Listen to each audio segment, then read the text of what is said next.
Welcome back to the Scotti-BYTE channel, and this is Scott.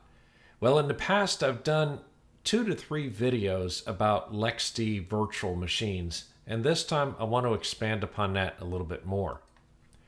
So, Ubuntu LXD VMs are extremely lightweight, and they're installed from images that come from the LXD image repository. So you can do a command, LXD image list images with a colon after it, otherwise you'll list the images on your local machine, and you can pipe that to more, and you'll see the list of all the images in the LXD repository. Now that includes the images both for containers, LXD containers, and also the images for LXD virtual machines. So if you want to list just the virtual machines, you can do a LXD image list images again, but this time grep virtual, and in capital letters they use the word virtual machine to identify virtual machines in one of the fields, and do a more on that, and you'll see that there are quite a few virtual machine LXD images. So LXD Ubuntu VMs are extremely lightweight, and that's because they don't have very much installed on them, but including the desktop GUI, when you boot one up, you'll see that they only use about 1 gigabyte of memory, and that's really incredible when it comes to trying to build a really lightweight virtual machine. So LXD VM images are also available for Alma Linux, Alpine, Arch Linux, CentOS, Debian, Fedora, Gentoo, Kali, OpenSUSE, and Ubuntu, and then there's lots of others out there as well. I dug through, and those seem to be about the most common ones. So in order to create a LXD virtual machine, and this is somewhat of a review for people that have been to my channel before, you're going to do a LXD launch images, and we're saying that we want it to be Ubuntu in this case, in my example, and I'm picking Ubuntu 2204 in the desktop variant as opposed to a server variant that does not have a GUI. I'm calling this VM my VM, and then the flag or field --VM tells it it's supposed to pull a VM image, and then we use the default profile. And if you've watched my channel before, you notice that I tell you how to bridge containers out to the main LAN.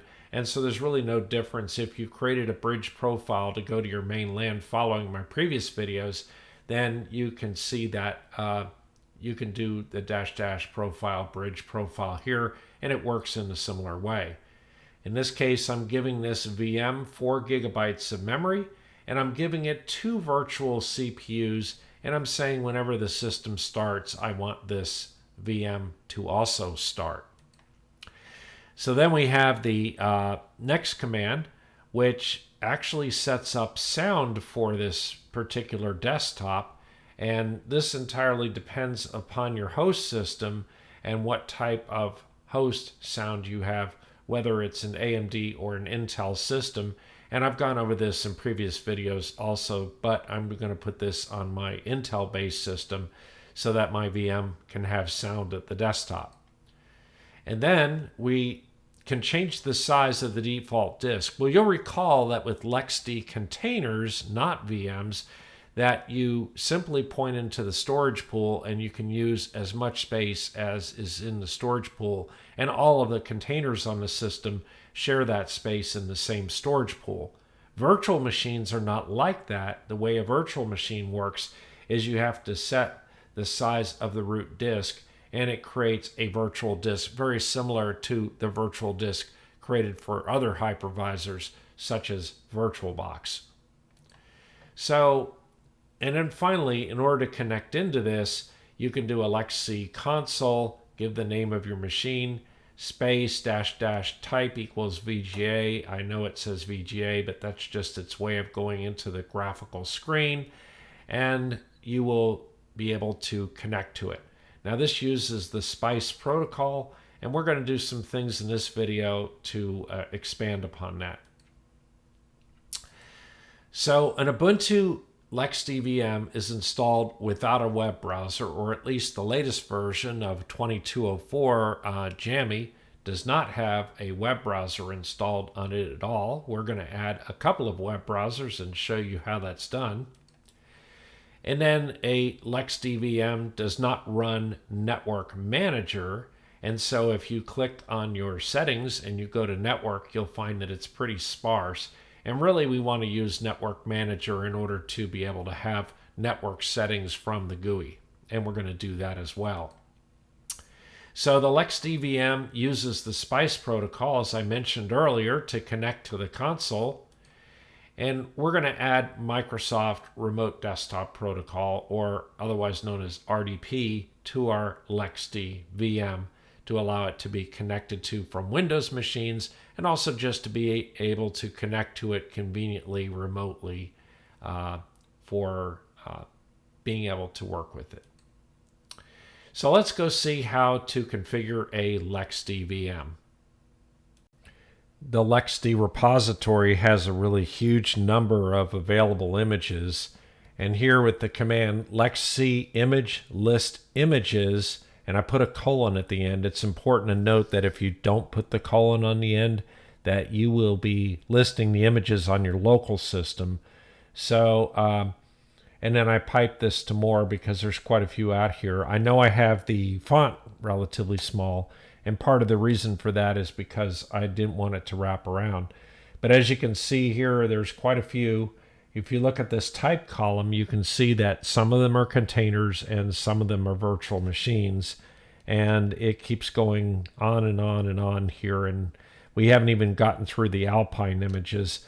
Of course, there are images for different hardware architectures, and there are images for cloud-based images and so on. So quite a few images out here. We're finally down into the Debian images. And here's another one. I haven't heard of that. Maybe somebody out here has, but DEVUAN, never heard of that particular Linux variant. Here's Fedora, and here's Gentoo, and there's Kali. He even have versions of Mint are out there. I didn't know that. And then Open Euler. I'm not sure what that is either. There's OpenSUSE.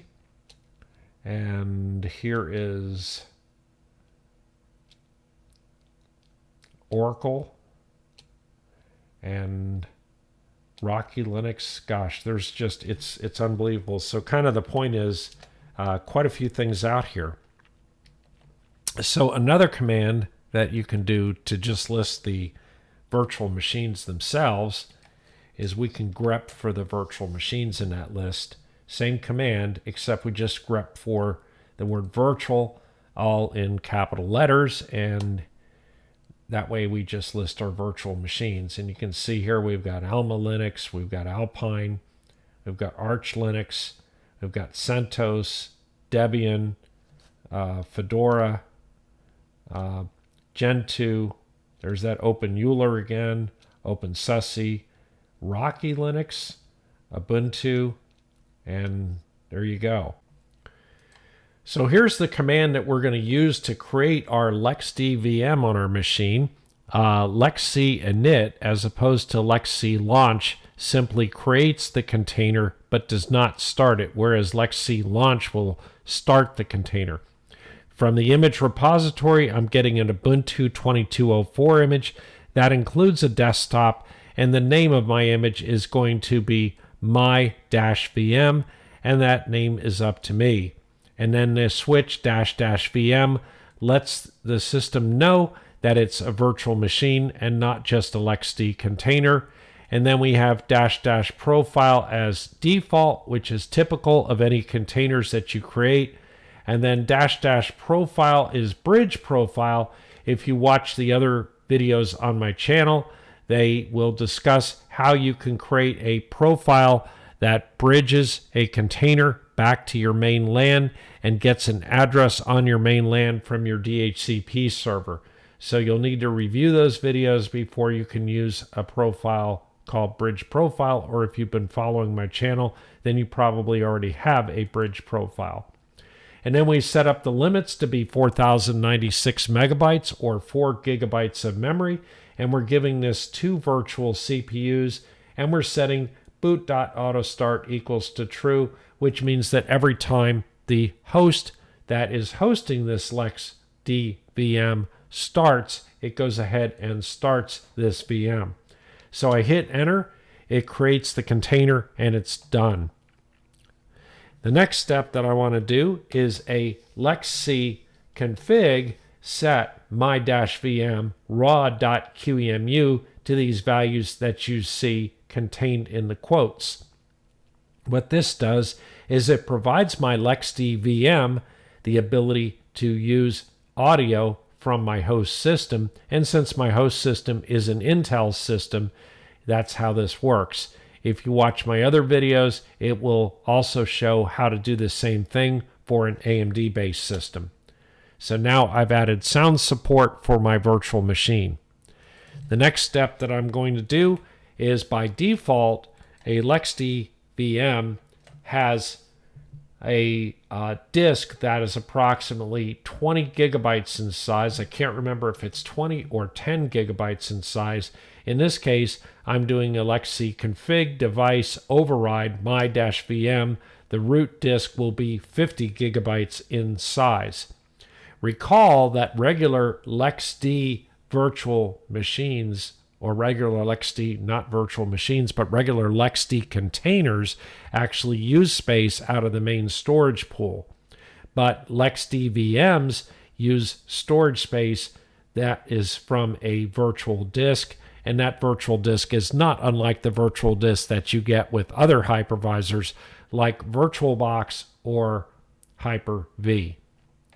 And then finally, the next thing we want to do is we want to start our virtual machine now that we've made those changes, and we're going to do a LXC start my-vm. And then the next thing we do after having started the VM is we're going to go ahead and enter the SPICE console to communicate with it. And here's the boot up process. I'm going to go full screen. It's booting up the Ubuntu virtual machine. It boots up, it recognizes the screen size and automatically adjusts. So I just click through these next commands, and there we are. So if I do create a terminal with a Control-Alt-T, whoops, somehow or another, I guess it was still busy starting up there. If I create a terminal with a Control-Alt-T, and I do a who am I, you'll see that this logged in user is Ubuntu. And it does that when it creates a LXD virtual machine for Ubuntu. It doesn't give you a password for the Ubuntu account, but it creates that account nonetheless in order for you to get into it initially. So what I'm going to do is I'm going to do a sudo add user Scott. I'm going to give Scott a password, type it again, and then I'm going to do a sudo usermod -a capital G sudo Scott, putting Scott into the sudo group. And then I'm going to exit the terminal, and I'm going to come up here and log out. And when I log out, it will go back to the login screen, and now I have user Scott. Now I'm able to type in a password and log in. So that should be the first step that you want to do, is go off and create yourself an account. Since this account's being entered for the first time, I'm being asked the questions for things like live patch, and I go ahead and finish those and go out to done. Now if I log out of this thing the second time and I go log back in, it will log in normally and not ask me any questions because it's already gone through that mini setup, and it will just go directly to my desktop for my LXD VM. So let's take a closer look at our virtual machine, and we're going to do that by doing a sudo apt install of btop. Btop is a nice tool to be able to look at what we've got set up on our machine. You can see here that it says it has a total of 3.64 gigabytes of memory. There's some overhead there, but it's using just a shade over 1 gig of memory. And that's about what I said it would use. This is a really pared down, lean virtual machine, which is great. And then you can see here that we have a 50 gigabyte disk, a little bit of overhead there. 95% of it is free. At this point, it's only using 2.58 gigabytes, which is about what we expect from LXD virtual machine container when it gets, or image when it gets installed. And then you can see here that we have 2 virtual CPUs because that's what we asked for. I could have given it 4, 6, 8, whatever I wanted. So we can do a quit out of that. And then we can go ahead and do a sudo apt install on NeoFetch. Just another way to take a look at the machine and get an overall view of how it looks. Okay, now that we have our NeoFetch installed, if we do a NeoFetch, you can see that it says it's Ubuntu 2204. It's running as a KVM QEMU machine, which is what a LXD VM will show up as because that's what it's using on the underlying infrastructure. It says it's been up for 15 minutes now. It has the Bosch shell, says what version of GNOME. It's saying what the theme and the icons are. The underlying CPU is an Intel i7-8700, and it is currently using, well, now it's currently using only 794 megabytes, not even 1 gigabyte, and out of an available 3.3731 megabytes. So pretty impressive here. The reason it says the GPU is a Red Hat GPU, VirtIO GPU, is because that's what you get when you do a LXD virtual machine. So we don't have any actual web browsers out here. And in fact, if we click on Show Applications, these are all the applications that are installed on our LXD virtual machine. So it's pretty scant at this point in time. Now, I'm going to resist doing a sudo apt install on Firefox. And the reason I'm going to do that is because by default, Firefox would show up as a snap package. So let's just go see that it actually does that. We'll do a sudo apt install on Firefox. And this will go ahead and run off and connect with the Snap Store you can see here and install Firefox. So nothing wrong with snaps in general. I generally approve of snaps. However, there are certain applications where speed is more important, and snaps typically install slowly and they also run very slowly. And we'll see that in just a minute once the snap for Firefox is completely installed. Okay, so Firefox is completely installed, and this virtual machine should be pretty fast. In fact, if we go and launch something like Nautilus, you can see that it comes up right away, and that's pretty good. And if we launch Help, it'll come up right away. But if we launch Firefox, it waits, and it waits, and it waits, and it waits, and then it comes up. So that may not have seemed to be real slow, but the thing is, if you constantly use your web browser, waiting for it to come up every time is just something I don't really like with that. So we can change this. Sudo snap remove Firefox, which will uninstall Firefox. And then we're going to install the Mozilla repository for Firefox. So here's the Mozilla repository for Firefox. We hit enter and it goes ahead and adds it in. Now, Ubuntu is overly smart, so unfortunately, one of the things that it will do is it will always prefer the snap as opposed to the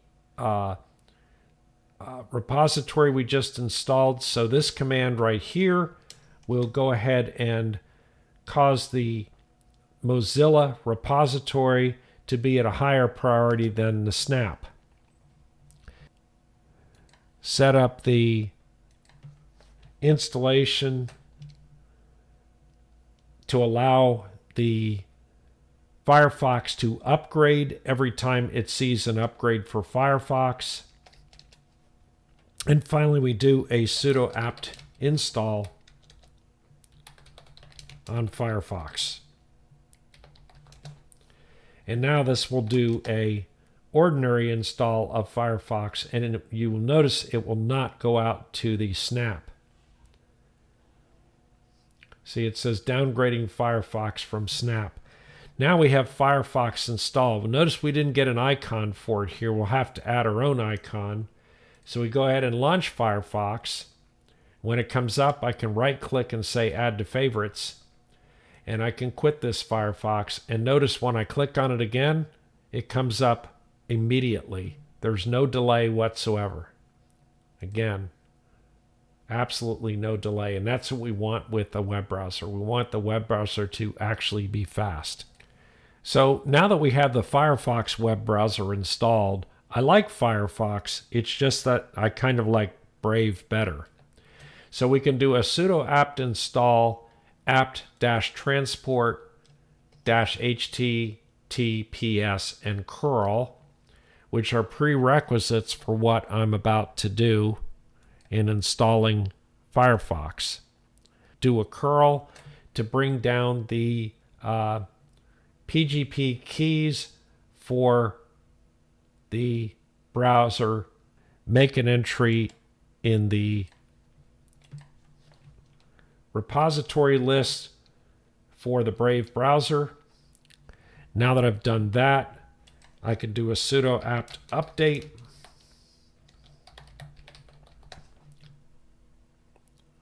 Sudo apt install Brave-browser.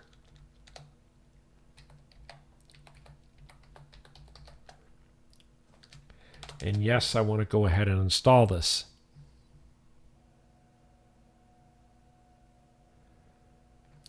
And now the Brave browser is finished being installed, and we want to verify that it is installed with a brave-browser space -- version. And there we go. We're running the latest version of the Brave browser.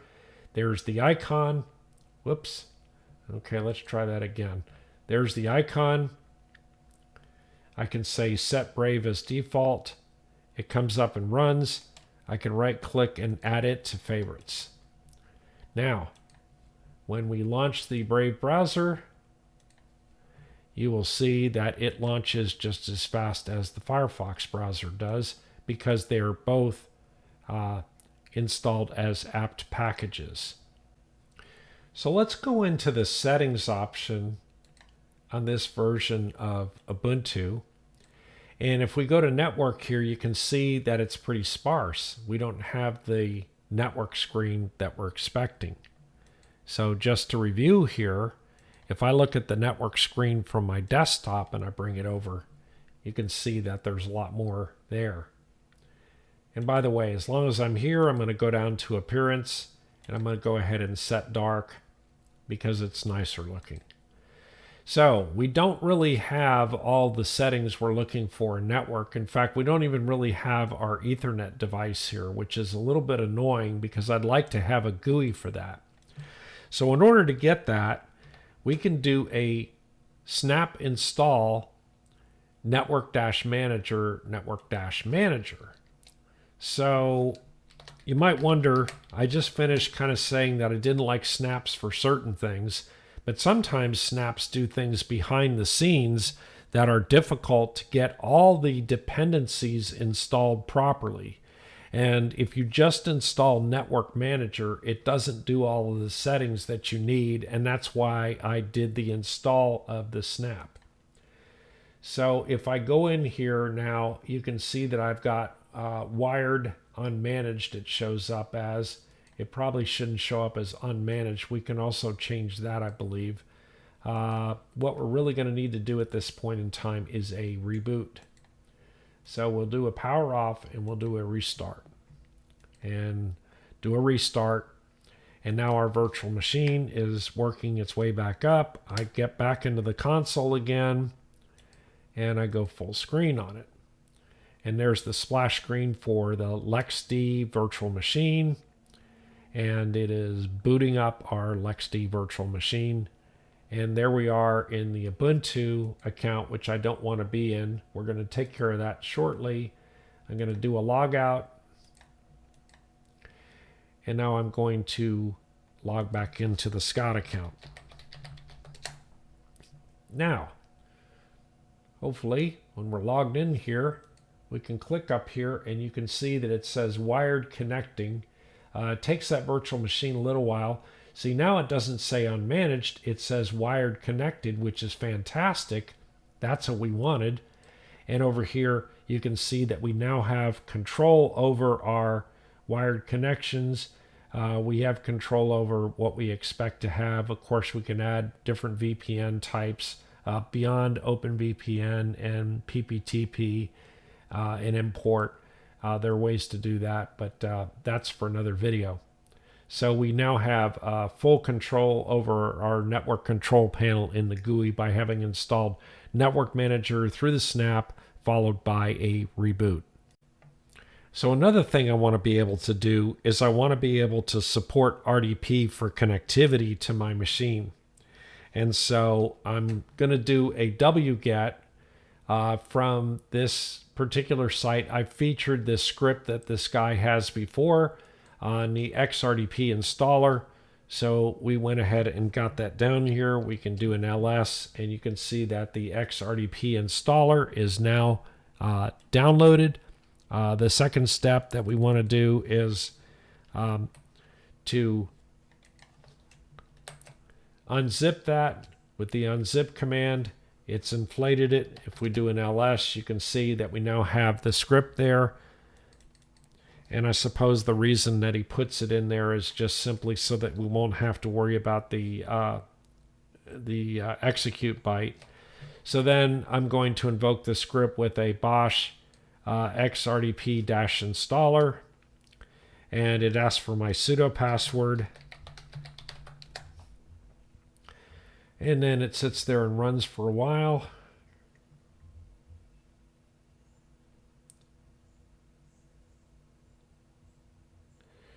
And it is done. So the script that we just ran has some other options on it. And if we do a Bosch on that XRDP installer with the -H, you can see that it has custom ability and it also has sound ability. So we're going to go ahead and rerun the script with the -S on the end because we want our LXD VM to also be able to support sound through RDP.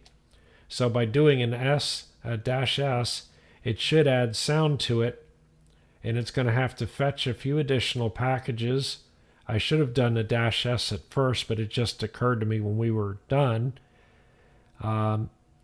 It's okay to do it without the -S, but if you add the -S, then you do get the sound support on your LXD virtual machine. So you can see it's installing quite a few more packages than we had when we just installed the RDP protocol.